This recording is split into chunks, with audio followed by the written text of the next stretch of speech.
पिछले 15 साल का सूखा हक वंचित बहुजन समाज के खाते में आया है। पिछले 15 साल हो जाएंगे 2027 में कि वो जुल्म जाति अन्याय अत्याचार के शिकार हो रहे हैं और सरकार की जो योजनाएं हैं वो भी ऊंचे मकान और फीके पकवान जैसी। इसलिए हक वंचित समाज में भाईचारा बना के और बूथ सेक्टर संगठन को जो है विधानसभा के संगठन को मजबूत करके आजाद समाज पार्टी 2027 के चुनाव को मजबूती से लड़ेगी और जो त्रिस्तरीय पंचायत चुनाव हैं उनको भी बहुत मजबूती से लड़ेगी। उसी की तैयारी के लिए मंडल वाइज ये समीक्षाएं और प्रभु सम्मेलन चल रहे हैं।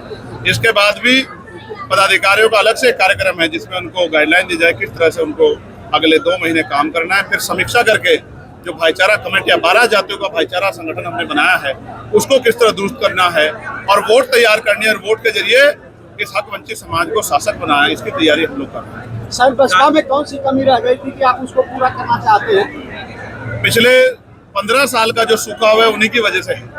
अगर वो सूखा ना होता तो शायद हम लोगों को जरूरत ना पड़ती। आप ये समझिए हमारे लोगों ने जितना भी प्रयास कर सकते थे किया, लेकिन वो सूखा खत्म नहीं हो रहा है। वो सूखा उत्तर प्रदेश में तो इस बार लोकसभा में भी दिख गया कि जनता किस तरफ है।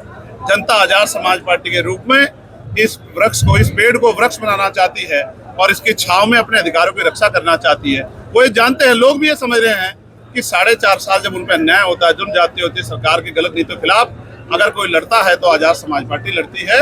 तो आजाद समाज पार्टी को ताकत देके उनको अपना और आने वाले अपनी नस्लों का भविष्य सुधारना है और मान सम्मान का जीवन प्राप्त करना है। आप अखबार उठा के देखो, रोज खबर आती है कि बहन बेटियों पे, रोज खबर आती है कि गरीबों की जमीन छीनी जा रही है, रोज खबर आती है कि लोगों को मार के लटकाया जा रहा है और वो परिवार ही सड़कों पे आंदोलन करते घूम रहे, कोई सुनने वाला नहीं।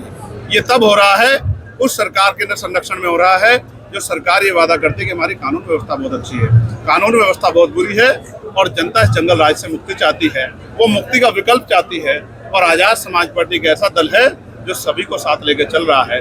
इसलिए मेरा विश्वास है कार्यकर्ताओं की मेहनत संघर्ष से आजाद समाज पार्टी ताकतवर होकर उत्तर प्रदेश की सत्ता में आएगी और 403 विधानसभाओं पे हमारा ये जो संघर्ष है वो तेजी से आगे बढ़ेगा। अगले 1.5 साल में हम अपने बूथ सेक्टर विधानसभा कमेटी को मजबूत करके विधानसभा की तैयारी को मजबूती से आगे बढ़ाएंगे। गठबंधन का कोई संबंध है कि नहीं? जनता से गठबंधन बहुत मजबूत है। जनता को वोट देनी है। पार्टियों का गठबंधन तो टूटता रहता है, पार्टियों के चक्कर में नहीं पड़ना है, जनता के हितों की रक्षा करनी है। क्या बसपा कभी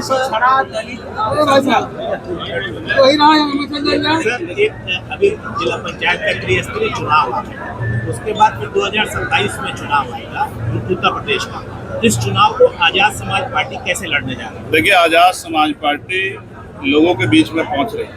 एक तरफ वो दल हैं जो पैसों के आधार पर आगे बढ़ रहे हैं, दूसरी तरफ मेहनत करने वाले दल हैं जो जनता के मुद्दों को लेकर आगे बढ़ रहे हैं। आज शिक्षा के नाम पे बाजारीकरण उत्तर प्रदेश में हो रहा है, नहीं हो रहा है। प्राइवेट स्कूल किस तरह से लोगों की खाल खींच रहे हैं। हर साल नया सिलेबस देते हैं, सिलेबस के लिए दुकान बताते हैं कि वहीं से किताबें मिलेगी, फीस अपने आप तय करते हैं।